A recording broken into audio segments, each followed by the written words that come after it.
All right, guys, we're going to get started here. So, today we're going to be talking about Instagram. Had a lot of questions on this very recently with people the past week, I would say, not just in your group, but other realtors and colleagues as well.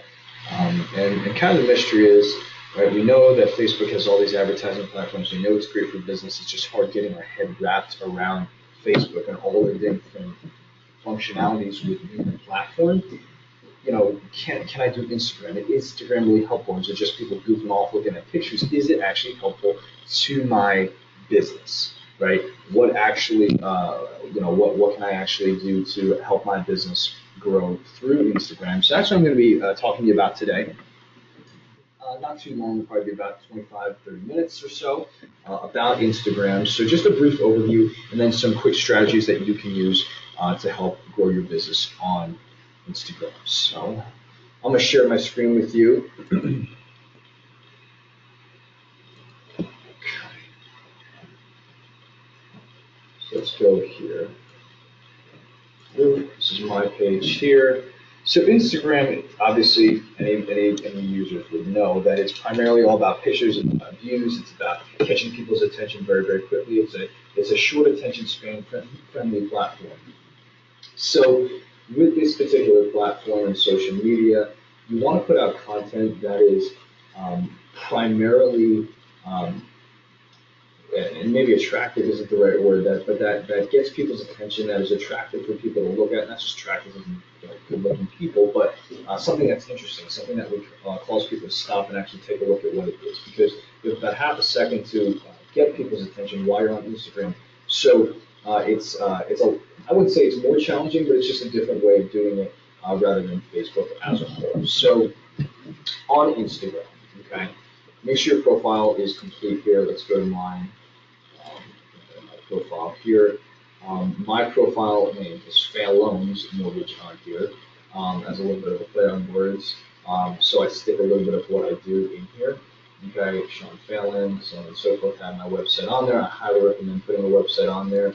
Or you could also actually put a link to your Facebook business page because it is a registered domain. Okay, so I have my website in here, or put a link to your Facebook page on here as a registered domain. Get a little bio about yourself, so on and so forth. Okay. Um, Email and SMS, you want to be able to receive text messages or for people to direct message you on here. Let's go back to the profile here. So this is a personal profile. You can pick and can put together a business profile on Instagram. And very rarely does a business profile work unless you're like my wife is a photographer, so obviously a business profile works very well for her and what she does because all she has to do is put pictures out there for people. So if you're putting up a business profile for real estate, you can certainly do it for real estate though. You can get a lot of pictures of the houses out there. Everybody likes looking at pictures of houses and those types of things out there. So for personal though, you follow the same strategy that you were doing with Facebook, with the whip effect. Same exact strategy and putting some posts out there that are unrelated to business, that are not directly involved in business, and then you put something out there about business that builds that edge rank up and that blasts that post out to the people who have been following your activity for the past several posts. Okay. Instagram is one thing nice about it is that you can really put things out there. I don't want to say any time of the day, but there is a broader audience and a broader time frame where people are a lot more willing to look at Instagram on a regular basis than Facebook. This is another demographic on Instagram is to reach a younger generation. So the vast majority of people who are using Facebook are about age early 30s, about 32, 33, to mid 40s, whereas the average amount of age of people who are using Instagram is going to be from teenagers all the way up to people in their late 20s. So you have a very different audience, and that's something you need to be aware of. They want humor. They want funny videos. They want, bright, shiny, flashy things, so to speak, to catch their attention. Some things that are controversial, things that are kind of a little bit sharp, so to speak, right? So you want some of those things here available for people if you're going to attract you're going to attract engagement on your posts. Now, you can direct message through Facebook. It's not one of the popular things that you use, but you can direct message through through Instagram. You can do that through business or personal. There's also a function in Instagram called Pods, Pods, pods, like an escape pod, so to speak. It is the same function as Facebook groups in Facebook. Basically the same function. There's a few little nuances because it's Instagram, but overall these pods, PODs, are the same group functions as Facebook. Okay, and basically, if you remember, I was talking about our Facebook groups. These pods function as your syndicates, where it's a group of people all usually a group of people in the same business, posting, sharing, commenting, liking, promoting each other's posts out there so that your posts get in front of more and more people. So that's what these pods functions are for.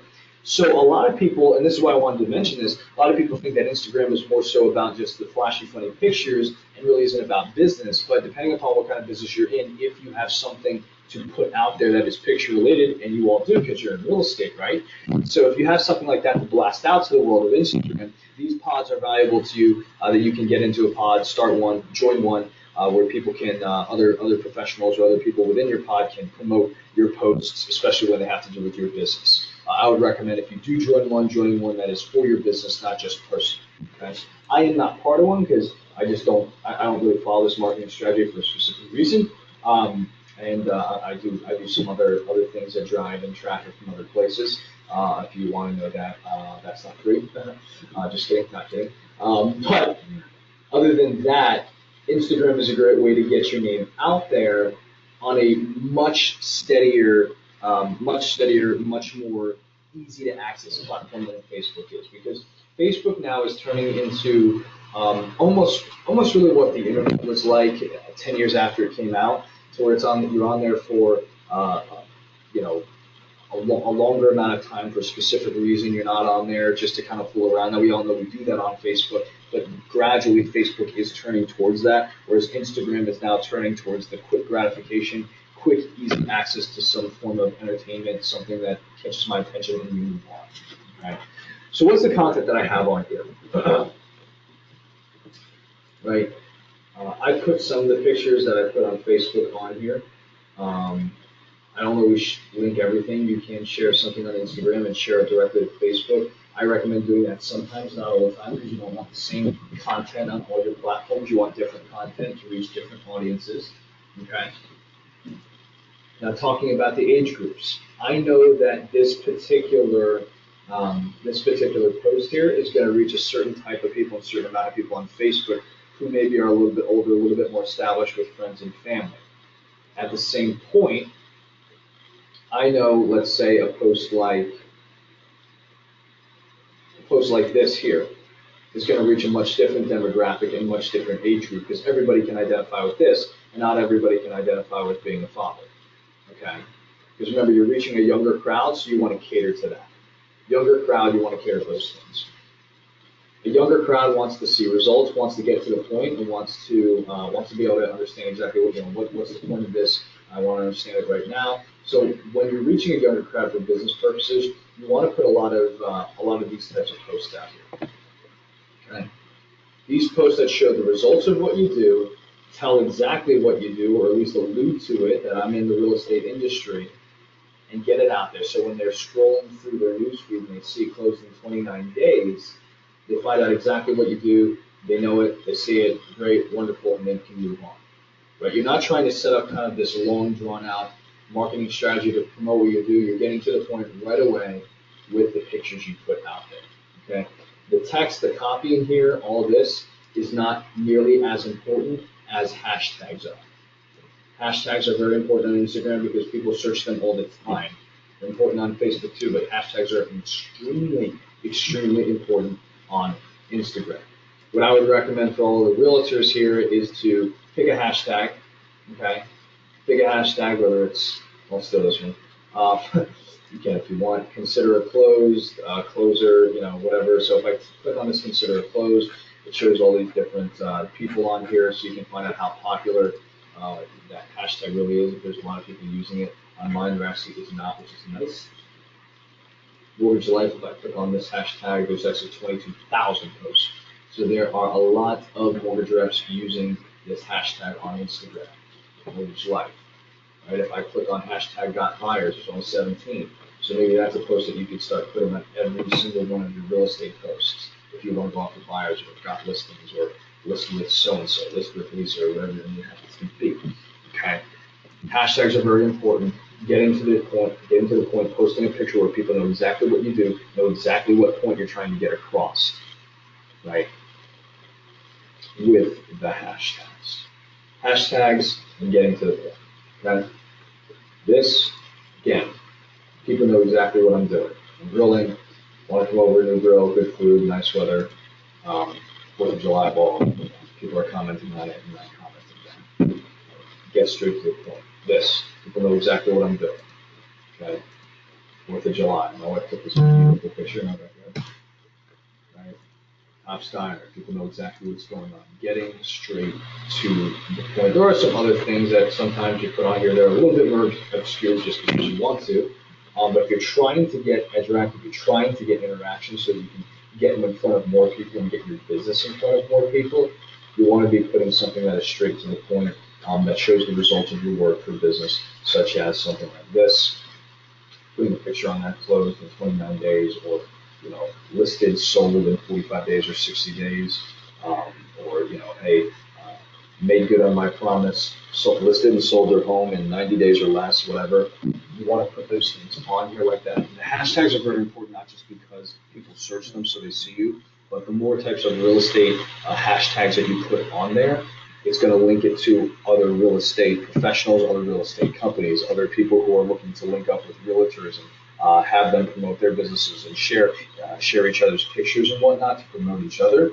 So you'll find, trying to find a good example, like, okay, so this one, for instance, right? I got, I think, 3 or 4 new followers from this. A couple people took this picture, they notified me because of the hashtags I put on. So what'll happen is there's a lot of workout guys, a lot of workout companies, supplement companies who follow Rise and Grind, lifting, motivation stuff, hustle. So in the morning, as they're on there promoting their brands, they're looking for other brands to promote as well on here. So when you put some of these posts on there, it's going to brand you with other people. So that's one thing to be aware of. Be careful what types of posts you're putting on here because it's going to brand your account with a specific demographic. So if you really want to push real estate, I would primarily only put real estate stuff on here. So you can get away with that on Instagram because you don't necessarily have to fill it with just family and non-business related things. As a realtor, you really can put just a ton of videos, a ton of pictures about your closings and the listings that you have and the buyers you're taking out and the houses you're visiting. You can get away with that on Instagram because it's just a picture. It's not long drawn out content, right? They're not scrolling through. They just go through 5 paragraphs on one post and then just, oh my goodness, I just want to see a quick picture. Everything is just pictures on here. So if you have a good, attractive, attention-catching picture, you can get away with a lot of things on Instagram. So for you realtors, I'm not a realtor, so I can't put a lot of that stuff on here the same way. Otherwise, people are going to start thinking I'm a realtor, which I want them to know I do mortgages, right? Not real estate. But as a realtor, I would highly, highly, highly, highly recommend putting a lot of posts about real estate on it because you're catching a younger demographic of people who are going to be buying soon. That's something that's very important. You're getting attention, you're getting in front of them, you're showing the results of what you do, possibly maybe people you grew up with. Maybe if you're older, maybe it's the kids of your friends that you grew families that grew up with you, how they're going to be buying from you. Okay? So like I said, with Instagram, you can get away with putting a lot of posts about business, with still getting a lot of engagement because you get a lot of engagement not just from the people around you, but from other businesses, entities as well, who are branding themselves with real estate. This is a good example of somebody on their personal account who's done a very good job with promoting themselves, their family, and real estate on here. She does a lot of motivational stuff. She likes to attract a lot of people who are positive, who are into motivations and motivational speakers and self-help type of stuff. So she puts a lot of things out there like that. So a lot of her followers are those types of people, right? Now remember, I just said be very careful with the kind of posts you put out there because you'll start getting a lot of followers that follow those types of things.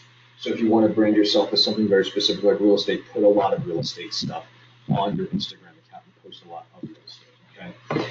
So what she has on here, she's got being positive doesn't mean really accumulate, a little thing about positive energy, you're born with the ability to change someone's life, don't ever waste it, her and her daughter cooking together, um, a little quote from Zig Ziglar, Joyce Meyer.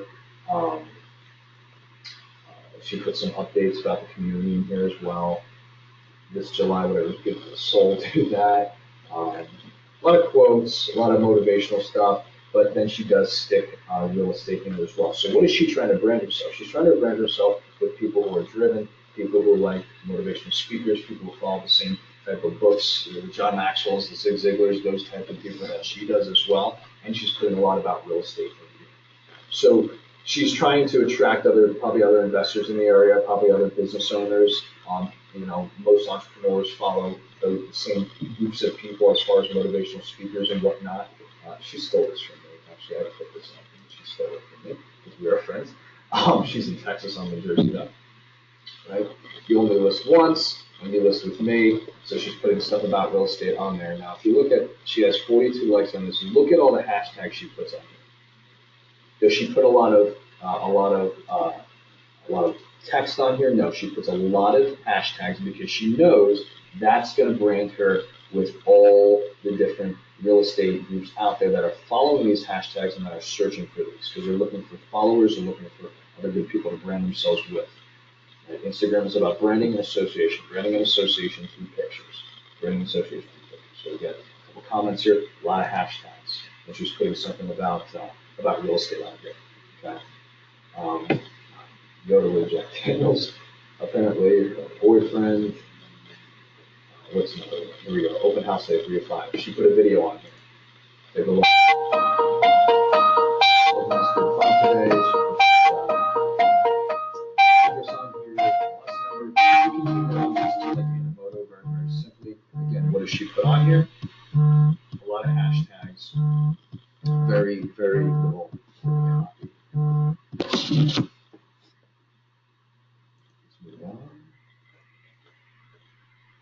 Another open house she puts on there, a video, another video. By the way, Instagram has the same autoplay feature as you scroll down. The videos automatically begin playing. Puts on there Meyerland. Open house today and tomorrow, 3 to 5 p.m. Again, she puts a lot of these hashtags on there because if people are looking and searching for these things, her open house is going to come up. Branding by association. So she does a great job with this. If you look on this particular video, she got 28 views on it. Not too bad, not exactly what you would want. She got 19 views on this. All right, Grand Lakes event, 3-day open house event. See all 5 homes and enter for a chance to win a $100 gift card to the spot, Single Ranch with Curry Steakhouse. Right, we talked about the open house strategy and giving a giveaway. She's doing a good job with that. All right, so she puts a little bit more on here because she's trying to promote the contest. Now, I guarantee if I hop over to her Facebook page, she probably has a lot of interaction on this too. Right, she probably ran ads to this. Right, so she's got all these hashtags, and if you notice, she still follows the same hashtags over and over again because what is she trying to do? She's trying to brand herself as a certain type of realtor, going after a certain type of market, a certain type of price point. She's doing a good job.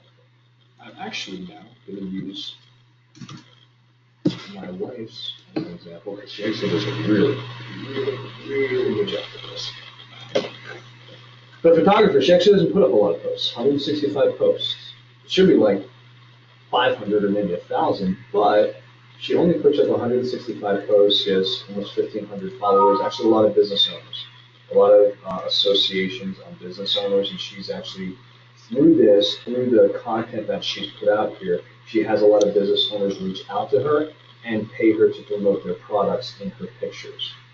So I guess you could say my girls are models. Not really, but they do promote a lot of the products out there for some of these different vendors. So she'll have a lot of these different vendors reaching out saying, hey, can you promote this? Can you promote that? Hey, can you promote this product that I have with your kids for toddlers or babies or whatever it may be? Okay. Now notice, she's a little lopsided. She's got 1,500 followers, and she is following 6,300. So what she does, her strategy, it's not necessarily a bad one. She follows a lot of people, and she sees if they're going to follow them, and gradually, as a few months go on, if they don't follow her based upon the content that they're seeing, she'll unfollow them and then follow more. And then if they're not in turn following her and she doesn't build up her followers from that, then she unfollows them and moves on. That's kind of her strategy. Not a bad. It's a little tedious, but she's on here all the time, so she can get away with it. She also has her website on there, and this is a business profile. This is not a personal profile. She does have her personal, but this is a business profile. Okay. So she's got pictures of kids on here. It's so freaking cute. A wedding she recently did. Right? I'll show you something on here. But, see again, look at all the hashtags she has on here. She has a ton, and that's why she just started her Instagram account about 4 months ago, and she's already got that many followers organically without paid or anything, without paying for them. So she's got a lot of hashtags on there because she wants to brand herself with all these different things. Parenthood, because she knows a lot of parents with lead photo shoots who maybe are doing maternity shoots or newborn shoots or with the wedding, she's going to put a lot of wedding type of hashtags on there because vendors from the area and different florists and people are going to follow her and see her work. She wants to showcase her work, and that's, like I said a few minutes ago, you're showcasing the result. Here's what I can do. I closed on this home in 29 days. I listed and sold it in 45. I made my promise and I listed and sold their home and get them into another home in 90 days or less. Where you want to show the results of what you do so that people can see it. Right? So the lovely lens. This is another photographer in her pod. She's commenting on her post. Another photographer commenting on her post. Another photographer in her pod comments on her post, and what does that do? That gives her edge ranking, gets her exposure in front of more people. Right? This is actually my middle daughter, Maya. I don't know where she got these dresses from, but they look like some type of medieval. They look like they should be on Game of Thrones or something. Some maternity shoots and some different things. She'll even just do some abstract random photos out here like this, which is good. Some sceneries to kind of mix it up. Right, here's another one from the same location. But if you notice something, she gets a lot less comments and a lot less activity when she doesn't put up the hashtags. Coincidence? Absolutely not. Absolutely not. Right? Right, I comment on this, 2 other people comment on, she has 92 likes because she puts up all these hashtags. Hashtags create engagement. Hashtags create engagement. So again, hashtags create engagement. Another picture on here. Puts a lot of hashtags here that brand her with these other different companies and these other different users on here. But she knows their hashtags as well. Right. So she does a good job of this. Obviously, she's a photographer, so she can put up a lot of this stuff out there. But again, you as realtors can follow the same principle in the fact that you can put out a lot of pictures of the listings that you have, the homes that you're visiting, videos and pictures. Videos and pictures. We talked about video. You just want to put a video out there to showcase a property that you're touring. It doesn't really matter if it's not exactly pitching real estate. It's showing what you do because remember you're branding yourself. So branding yourselves with the activities that you're doing, the hashtags for the types of other entities out there that are on Instagram that you want to brand yourself with. So remember, it's branding by association, right? So be careful the posts you want to put. Obviously, she's a photographer through and through. If I went to her personal profile, here, there's nothing on here. What does she do on this? She wants to drive people from this particular post, from this particular account, back to her business because she's trying to use Instagram basically solely for business purposes. Follow me through Beautiful Girls, photographer, follow me on my business account, boom. So it's a sell right away, a call to action, follow me on my business account. So she doesn't really put a whole lot of pictures on here. She's really using this if anyone wants to connect with her to go over to the business account. Okay. So a little bit different than personal from business. And you can do the same thing if you have both accounts to put a call to action right there at the top in the bio about yourself to have them follow you on your business account. You may say something on your personal profile, such as, listen, uh, follow me at, Luxury in Morris County on Instagram, right? If that's your business page. And then you're constantly driving people there so that they can see the work that you do. And again, always have something good to showcase, right? Don't make the pictures lame. Don't make the pictures, of always broken down home, show the result, do some before and after pictures if you're doing flips like the news does. A lot of before and after pictures people like to see because they like that HGTV type of concept on there as well. Okay. So I don't know of how many of you actually have Instagram out there. It is a very important platform to be on, especially when you have something to showcase to the world, some pictures to snap, some videos to take, which you all do because you are real estate agents, right? And how do we get attracted to a house? By visual first. All right? So if you guys have any questions, let me know. That's just some basic strategies on creating some edge rank and some interaction and some activity on your Instagram account. Let me know if you have any questions. I am here. Other than that, you guys have a great day, and I will speak to you soon. Thanks.